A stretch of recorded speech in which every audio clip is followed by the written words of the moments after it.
Puji Tuhan, saudara. Nah, hari ini kita akan mendengar kebenaran firman daripada Tuhan. Tentunya, saudara, berdasarkan tema yang diberikan kepada saya pribadi dengan judul Bergiat di dalam Tuhan. Sama-sama katakan bergiat di dalam Tuhan. Katakan kanan kiri, kamu harus bergiat di dalam Tuhan. Dalam bilangan pasal yang ke-25, ya, ayat 11 dan beberapa ayat yang kita akan baca. Coba saudara buka Alkitabmu.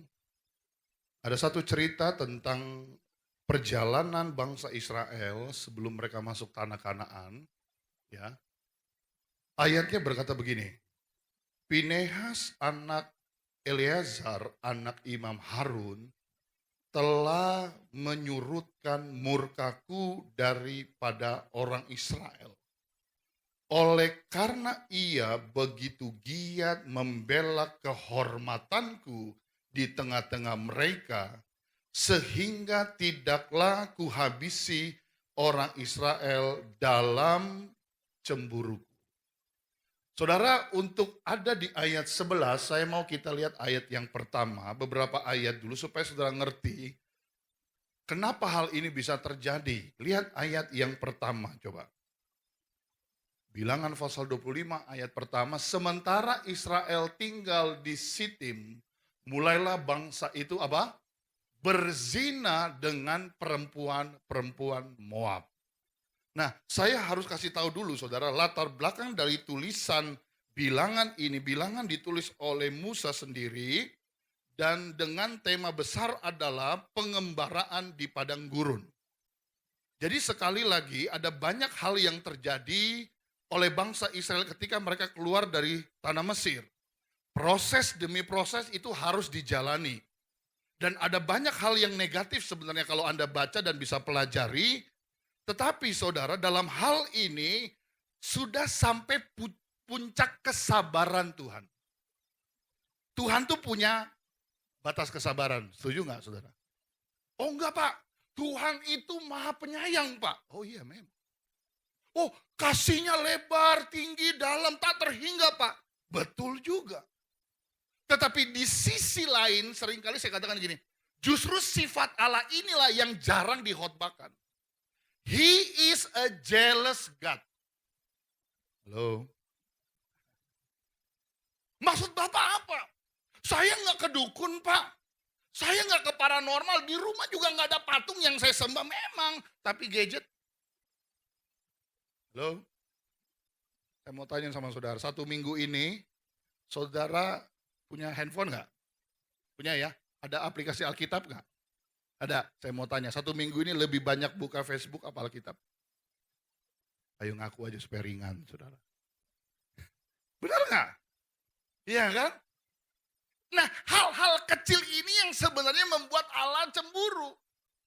Saudara, saya baru tahu ada berita terbaru, sudah ada terbitan Alkitab Lucifer, saudara.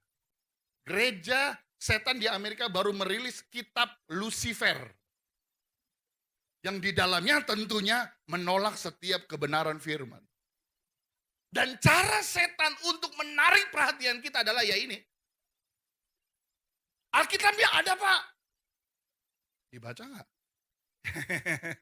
Ya, kalau datang ke YouTube doang. Ini yang membuat akhirnya Tuhan itu datang cemburu. Tuhan gak suka diduakan, saudara. Saya belum masuk kepada giat kita harus melayani. Tetapi bagaimana cara kita ambil hati Tuhan? Ini jauh lebih penting. Karena nanti kita akan lihat ada orang bergiat, tetapi dilakukan tidak didasari cinta Tuhan. Itu yang namanya terpaksa. Dan segala sesuatu yang dilakukan dengan terpaksa itu jadinya nggak enak. Kembali lagi, ayat 11 berkata, anak Imam Harun, Pinehas telah menyurutkan murkaku daripada orang Israel. Apa arti murka Tuhan? Saudara kalau pelajari perjanjian lama tuh serem ya. Oh Esaf, serem banget. Allah Bapa tuh seringkali nggak menyayangkan manusia loh. Kalau dia bilang tumpas habis, dia harus tumpas habis. Bahkan sampai binatang-binatangnya pun harus ditumpas. Tuh, asal saudara tahu tuh. Allah itu nggak kompromi, saudara. Ketika hatinya disakiti, kalau hatinya mulai cemburu, bagi dia kematian itu nggak ada urusan. Nah begitulah, saudara. Tetapi kita hidup di zaman kasih karunia anugerah Tuhan bagi kita. Katakan amin, saudara. Saudara dan saya hidup dalam zaman anugerah. Karena Yesus telah bayar semuanya di atas Golgota. Dan bagi saya, dengar ya saudara ya, Bethlehem tanpa Golgota, sia-sialah salib. Sia-sialah keselamatan. Bulan lalu kita baru meriah sekali dengan merayakan Natal, lahirnya Sang Juru Selamat. Ada tari-tarian, ada puji-pujian, ada persembahan, bahkan ada pesta yang besar. Tetapi seringkali kita lupa Bethlehem tanpa Golgota, kita nggak ada pada siang hari ini. Artinya apa?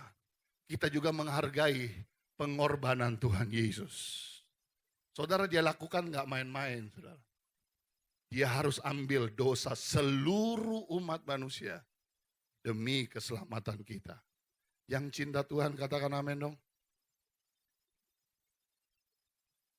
Oleh karena ia begitu giat membela kehormatanku di tengah-tengah mereka, sehingga tidaklah kuhabisi orang Israel dalam cemburuku.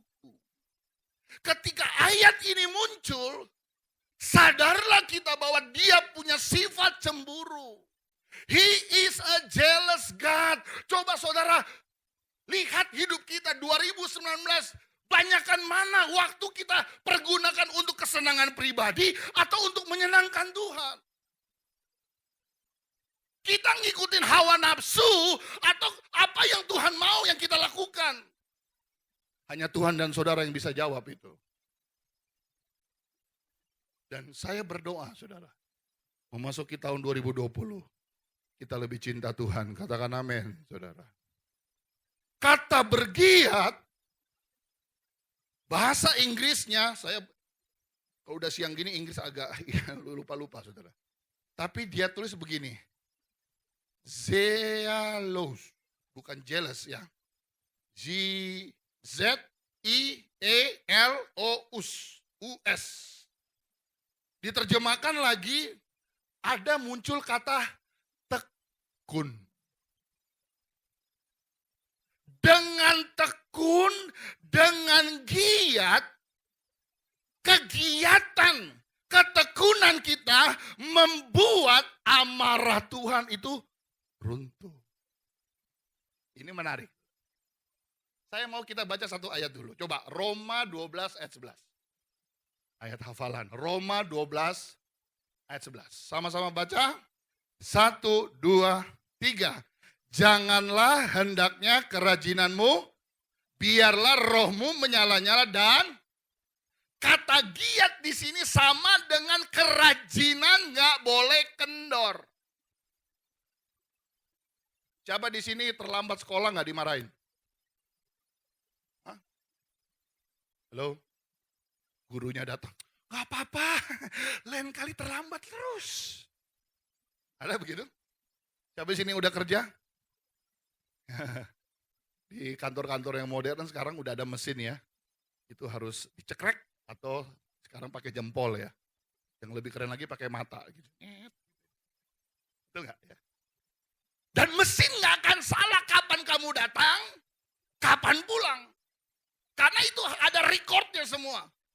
Dan kalau kita terus lakukan itu, kenapa SP? Surat peri. Puji Tuhan ya. Ibadah jam 1.30 di tempatnya. Terlambat nggak dikasih SP. Haleluya. Haleluya. Tapi nanti SP-nya nih urusannya sama bos. Bos di atas. Kerajinan gak boleh kendor. Kita harus giat ini 2020 bro. Saya rasa dalam roh saya ya, this is me, ini saya. Benar-benar Tuhan segera datang. Pak, kapan Tuhan datang? Saya nggak tahu. Saya bukan nabi dan saya nggak mau jadi nabi palsu. Saya nggak mau nubuat palsu. Apalagi pakai lubuat. Oh Tuhan datang nanti ke Jumat Kliwon. Ketika bulan purnama, Tuhan datang enak aja. Saudara. Saya nggak bisa katakan demikian. Yang saya bisa katakan adalah, are you ready or not? Saudara siap nggak? Halo? Aduh. Pak, jangan ngomong kayak begitu, serem Pak. Loh, tahukah saudara bahwa dunia ini pada akhirnya akan selesai? Yang kita lihat, yang kita perhatikan, yang kita rasa, yang kita nikmati, terakhir pada akhirnya semua itu akan lenyap. Kapan Pak? Ya saya nggak tahu. Tapi Alkitab berkata tanda-tanda zaman sudah jelas, kita hidup di akhir dari akhir zaman. Nah masalahnya cuma satu. Saudara siap nggak? Mama udah nggak bisa nolong. Papa nggak bisa tolong. Gembala nggak bisa tolong. Kok Esaf? Pak Ben udah nggak bisa tolong. You have to help yourself. Engkau harus pikirkan dirimu sendiri. Dan ingat, sorga nggak ada KKN. Roh kita harus menyala. Dan layanilah Tuhan. Ini bicara kegiatan yang positif. Saya heran masih banyak anak Tuhan yang kalau disuruh gereja aja nggak mau. Padahal seorang raja namanya Daud, dia berkata begini, aku bersuka cita setiap kali orang mengajak aku, mari datang ke rumah Tuhan. Ada lebih baik satu hari di rumah Tuhan daripada apa? Coba saudara bayangin ya. Satu hari bersama Tuhan, jaminan yang engkau bisa berjalan di dunia selama 1000 hari. Tetapi udah diajak, udah di WA, udah dikunjungi, dibesuk. Koisaf, saya sebagai gembala, saya akhirnya mengerti ada dua hal yang terjadi. Yang pertama, bagi domba yang hilang, kita gembala harus turun. Tapi ketika mereka sudah jadi anak Tuhan dan tahu kebenaran, tahu firman, dia seperti anak terhilang. Kita hanya tunggu mereka datang kembali. Betul apa betul? Saudara, bukan cuma saudara yang dipikirin. Saya percaya pengurus gereja kita, youth, banyak mikirin yang lain juga. Jangan merasa, gua gak mau kalau gak dibesuk sama Koesaf, gua gak mau sama Kobe, gua gak mau. Yang kita cari bukan manusia di tempat ini. Yang kita mau cari adalah Tuhan. Kalau lihat manusia bisa kecewa. Tapi kalau Tuhan tidak pernah kecewakan kita. Saya ingin saudara lihat ada satu lagi kisah. 2 Raja-Raja 20. Ayat 1, 2, dan 3.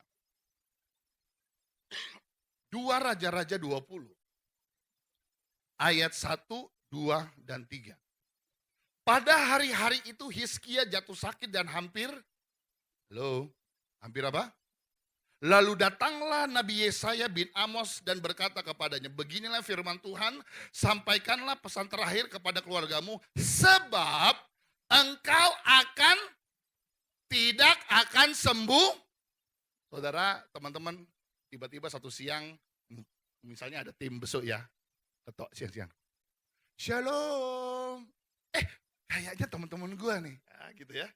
Ayo, ada buka dengan sukacita. Dan lihat, wah, semringah saudara ya. Yang datang ganteng-ganteng, cantik. Ayo kak. Ya. Aduh, mau minum apa? Nggak usah repot-repot, gitu ya. Kata pemimpin yang besok. Loh, kok nggak mau minum? Enggak, cuma mau sampaikan pesan Tuhan. Haleluya. Gitu ya. Bahkan mungkin saudara kepenuhan duluan ya. Belum ngomong udah kepenuhan duluan. Apa sih pesan Tuhan? Tuhan tadi baru bicara, 5 menit lagi kamu akan mati. Kira-kira gitu enggak? Betul enggak? Saya percaya saudara akan berkata, maaf ya kak ya, sebentar. Saya mau ke dapur, sebentar aja ke dapur. Anda akan ambil pisau dan mulai. Kurang ajar. Datang-datang siang-siang gue disumpahin mati. Betul gak? Tapi ini yang terjadi oleh Raja Hizkia. Kasih tahu kamu akan mati. Kira-kira pesan itu enak apa enggak? Saudara, 2020 saya selalu katakan ya, dunia tidak akan lebih baik dari tahun lalu. Karena Alkitab jelas gariskan, hidup di akhir zaman adalah hidup dengan masa yang sukar. Masa akan lebih sulit, Pak, Bu, saudara-saudaraku. Dunia akan tidak lebih baik karena dunia dikuasai oleh setan dan dosa. Ya heran masih ada pendeta berharap mau dunia itu lebih baik. Halo? Sekarang saya mau tanya, siapa yang mau tinggal lama di dunia? Angkat tangan dong. Halo? Saya ini warga negara Indonesia, saudara juga. Tapi saya baca-baca firman Tuhan. Saya cinta tumpah darah Indonesia, tapi saya lebih cinta sorga. Karena saya ahli waris kerajaan sorga. Mau hidup berapa lama di dunia, bro? Alkitab sudah gariskan 70-80 tahun, selesai semuanya. Baru ada lagunya. Ku tak membawa. Nah, tuh. Enak gak lo? Halo? Yang lain anteng-anteng aja. Udah makan belum? Sama. Ada sukacita? Saudara, kenapa kita harus bergiat? Lihat ayat yang kedua. Lalu Hizkia memalingkan mukanya ke arah dinding dan ia berdoa kepada Tuhan. Tuhan, ingatlah kiranya bahwa aku telah hidup di hadapanmu dengan setia, dengan tulus hati. Dan bahwa aku telah melakukan apa yang baik di matamu. Kemudian menangislah Hizkia dengan banyak orang menyampaikan firman berkata, karena air mata Hizkia, Tuhan berubah pikiran. Oh, salah, saudara. Yang membuat Tuhan berubah keputusannya adalah dia setia, tulus, dan melakukan apa yang baik di mata Tuhan. Saudara mau mengubah keputusan Tuhan, Anda harus giat melayani Tuhan. Aminnya cuma yang lain masih diam. Saya jelaskan, saudara. Kalau bicara nangis, orang dunia bisa nangis nggak? Siapa yang di sini saya mau cubit? Saya bisa cubit sampai saudara nangis. Kak, sakit kak. Itu nangis. Betul? Orang dunia bisa nangis nggak? Betul nggak? Nggak usah dicubit, nonton sinetron bisa nangis. Betul nggak? Dunia bisa lakukan, tapi pertanyaannya, dunia bisa setia sama Tuhan nggak? Tentu. Jadi yang membuat Tuhan mengubah keputusan adalah dilihatnya Hizkia adalah raja yang setia. Saya percaya kalau engkau setia dan giat melayani Tuhan di 2020, apapun yang kau minta bisa Tuhan kasih, saudara. Nggak ada yang mustahil bagi Tuhan. Setia dan tulus dan melakukan apa yang baik di mata Tuhan. Saudara, tinggalkan segala dosa. Karena Tuhan gak kompromi. Dia bukan Tuhan yang suka kompromi dan berkata, iya dah, karena gua kasih, karena gua sayang, gak apa-apa deh. Ada satu binatang yang paling bodoh di dunia. Namanya apa? Keledai. Tapi sebodoh-bodohnya keledai, dia tahu di depan ada lubang. Tapi pemuda remaja sekarang bagaimana? Udah tahu lubang, sikat. Saya tahu cuma satu. Oh, alasannya kenapa orang terus-menerus melakukan kesalahan dan dosa. Karena mereka enggak lihat Tuhan. Betul nggak? Coba kalau Tuhan berjalan bareng. Sini bos. Ayo bos. Karena Tuhan gak kelihatan, jadi kita enteng dan begitu gampang melakukan apa yang kita mau. Anda Anda dengar ayat yang pertama tadi, He is a jealous God. Dia Allah yang cemburu. 1 kali diampuni, 2 kali diampuni, lama-lama kesal juga. Sering kali dan banyak kali kita mempermainkan anugerah Tuhan. Saudara tahu siapa yang paling suka mempermainkan anugerah Tuhan? Adalah mereka yang suka dan tahu firman. Saya terang tangan aja sama saudara. Makanya Rasul Paulus ngomong gini loh. Dengar ya. Jangan sampai aku yang mengajar, aku yang terbuang. Ngomong tuh enak bener. Ngomong enak, makanya saya setiap kali saya sampaikan firman, ada satu hal yang paling saya takut sebenarnya. Saya ulangi terus, saudara. Jangan sampai ketika istri dan anak saya ada, dan dia berkata, Papa bohong. Papa cuma pintar di mimbar. Tidak seperti di kehidupan kenyataan. Saudara mau ngomong apa? Itu seperti digampar. Dan saya tidak mau jadi hamba Tuhan munafik. Jujur aja. Di gereja, malaikat pun berkata, gue udah malaikat, lu lebih malaikat dari gue. Tapi ketika kita keluar gereja, setan gereng kepala, gue udah setan, lu lebih setan dari gue. Ketawa pengalaman. Benar gak? Halo? Siang ini agak sendu ya. Kayak malam kudus. Ntar lagi kita bagi lilin aja dah. Haleluya. Coba katakan haleluya. Katakan haleluya. Ingatlah kiranya bahwa aku telah hidup di hadapanmu dengan setia. Ukuran Tuhan adalah ada kesetiaan seorang Raja Hizkia. Dia lihat apa yang kau perbuat. Mungkin apa yang kau perbuat, pemimpin gak melihat, gak penting. Ada mata yang selalu memandang hidupmu dan melihat apa yang kau perbuat. Bergiat bagaimana Pak, saya gak bisa nyanyi, jangankan nyanyi. Nafas aja saya fales. Bengek itu namanya. Iya nafas fales bengek loh. Ngek gitu ya.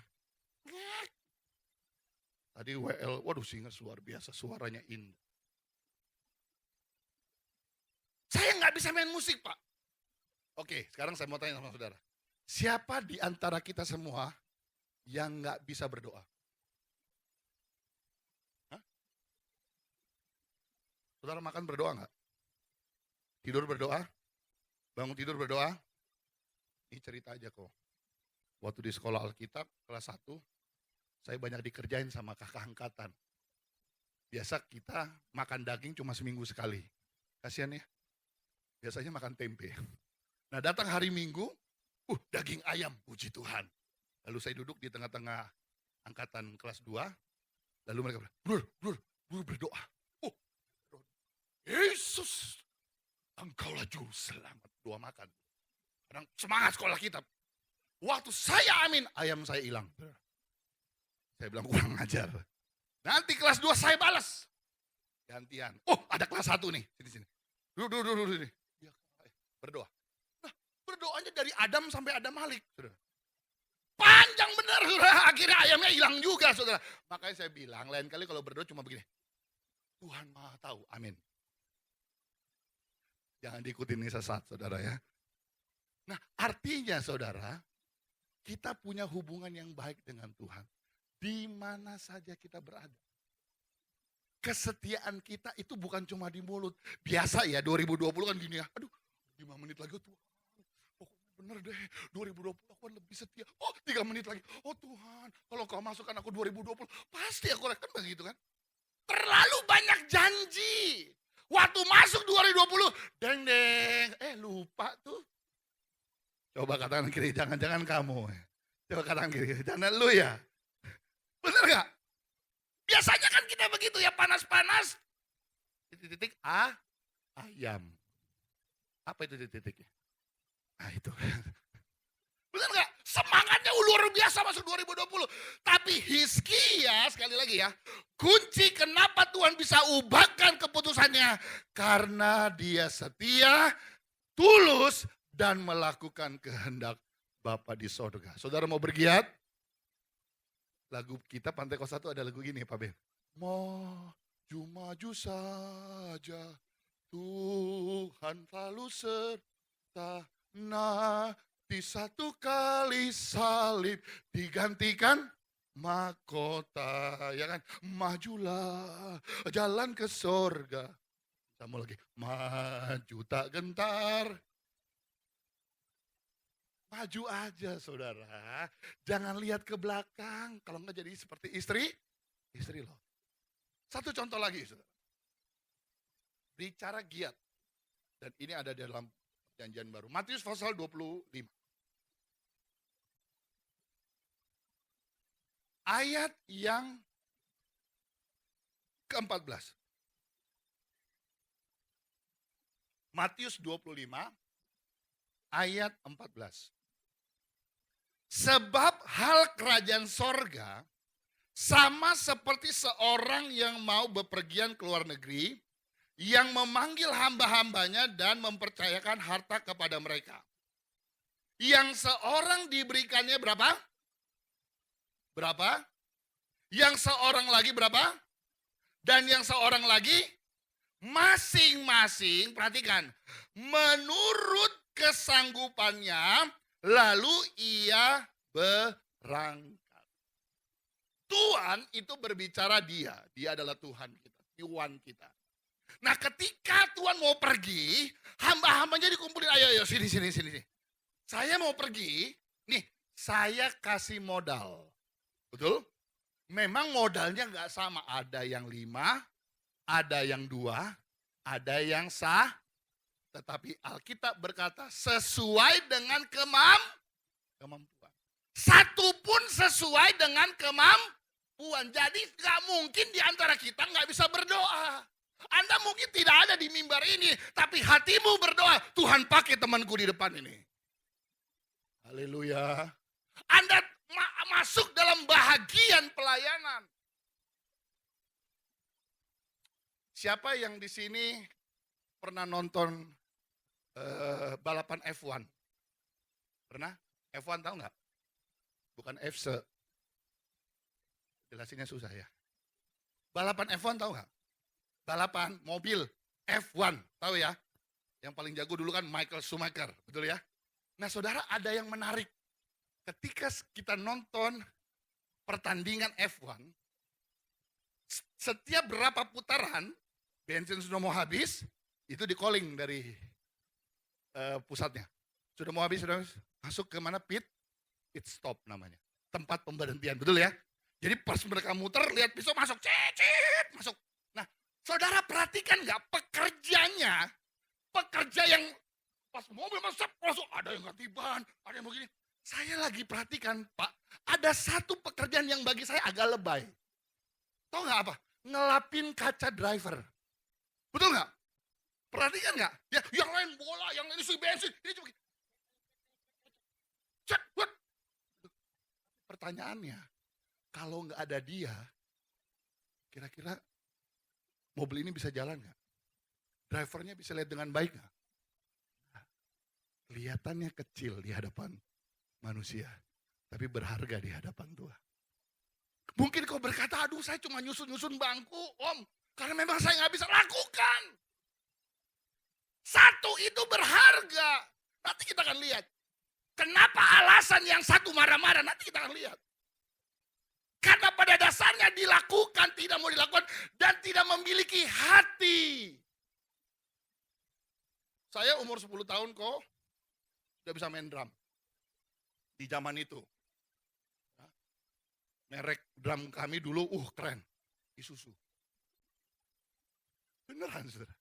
Saya juga bingung, kenapa dulu ada merek drum Isuzu. Mungkin jangan-jangan cabang dari Isuzu mobil. Ya.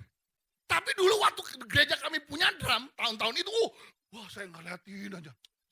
Wih luar biasa enak ya, orang main drum, walaupun yang main drum dulu masih rokok, masih mabok. Karena udah gak ada pemain lain, cuma dia satu-satunya. Jadi sombongnya minta ampun. Hanya pemain drum jangan sombong. Bukan cuma pemain drum semuanya maksudnya. Saya setia umur 10 tahun, Pak Ben melayani. Kalau tahu Tuhan tambahkan kepercayaan, saya bisa WL. Dan saya waktu tahun 2006 pernah WL di GBK. Disandingkan dengan Weliar Kauntu, Petri Kumase, itu guru-guru saya itu. Saya disandingkan dengan mereka. Bukan cuma itu, Tuhan angkat lagi. Sekarang saya bisa khotbah. Saya buka-bukaan aja ya. Keluarga kami di pihak mama itu hampir semua gagap. Lo tau gagap nggak? Itu gagap. Tuh. Ngomong Tuhan Yesus aja lama, saudara. Tuh gagap. Saudara tahu Ajis gagap? Nah kurang lebih begitu Pak Ben. Keluarga kami di sebelah mama hampir semua gagap, termasuk saya. Nah, saudara bisa bayangkan kalau saya nyampaikan firman. Bingung kalau saudara. Sampai berapa jam gua khotbah. Tapi kan sama ini lancar-lancar aja. Kenapa saudara? Karena saya bergiat terus melayani Tuhan. Dengar saudara, saya bukan hanya main. Tapi dulu saya sampai lap itu alat musik. Karena saya tahu ini pemberian Tuhan. Yang saya mainkan adalah alat-alat yang sudah disucikan untuk kemuliaan nama daripada Tuhan. Jujur ada banyak pelayan cuma suka melayani, tapi tidak mau memelihara apa yang dia mainkan, dia pakai. Saudara jangan main-main saudara, semua ini bayarnya bukan pakai haleluya saudara. Betul nggak? Anda nggak bisa kok datang ke toko musik. Saya minta full set yang terbagus. Ya total 1 miliar. Haleluya. Udah lunas kan? Saya percaya dia telepon polisi. Ada orang gila di sini. Ini pakai uang semua saudara. Benar apa betul? Nah kita harus bisa juga punya hati memelihara. Dulu belum ada simbal. Kayaknya saya pemain drum. Jadi saya lihat simbal zilzian dulu. Rasanya luar biasa. Jadi simbal yang ada itu kita belaso. Tahu belaso nggak? Supaya mengkilat karena udah karat. Karena daerah kami daerah utara. Nah itu pelayanan saya seperti itu. Nggak heran Tuhan angkat. Setia dengan perkara yang kecil. Tuhan akan percayakan perkara-perkara yang besar. Anda jangan lihat hidupmu sekarang. Tuhan akan pakaimu 5-10 tahun mendatang. Saya percaya di tempat ini ada menjadi pemimpin bangsa ini. Tapi dimulai dari kegiatan kita. Giat di dalam Tuhan. Giat melayani Tuhan. Lanjut. Lompat sekarang ayat ke-26. Maka jawab tuannya itu. Ini hamba yang punya 1 talenta. Ayat 26. Hai kamu hamba yang. Saudara baca. Yang apa? Jahat. Dan. Dengar ya saudara ya. Orang yang malas. Selalu pikirannya jahat. Percaya nggak? Percaya nggak? Orang malas karena malasnya akan membawa dia melakukan hal-hal yang jahat. Makanya ayat tadi berkata dalam Roma, biarlah rohmu menyala-nyala. Kenapa kita harus menyala? Karena kalau punya roh yang menyala, kalau kita giat melayani Tuhan, Tuhan akan mulai buka, Tuhan akan menyatakan, bahkan percayakan hal-hal yang gak pernah masuk dalam pikiran kita. Asal giat. Jangan malas.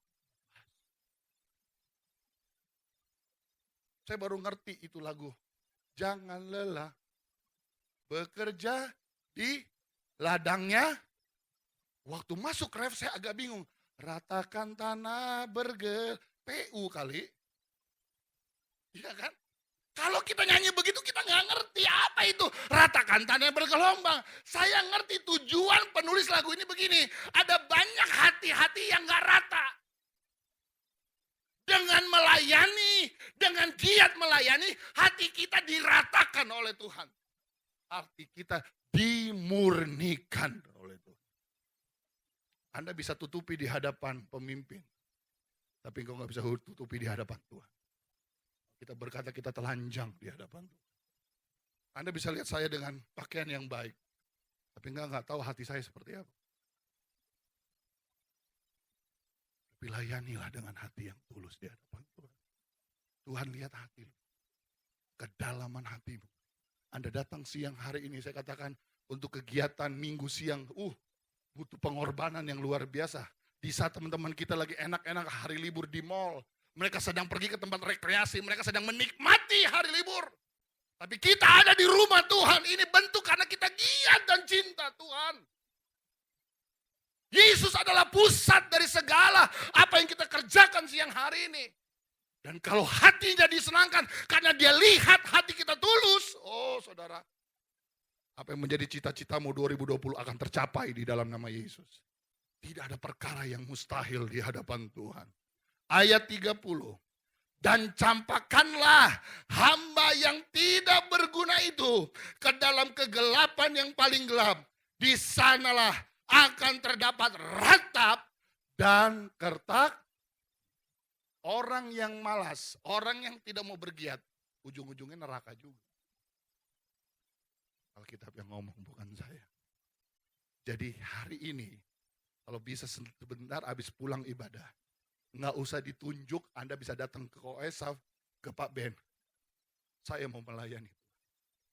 Apa saja yang dipercayakan, saya mau melayani Tuhan. Kalau sampai saudara bisa sadar akan hal ini, Anda akan lihat hidupmu akan dipakai Tuhan dengan dahsyat. Akan ada orang-orang yang hebat di gereja ini. Ada banyak orang-orang yang dahsyat di gereja ini. Tapi dimulai dari apa? Kita giat. Sama dengan Tuhan. Tuhan akan memberkati hidup kita. Katakan amin.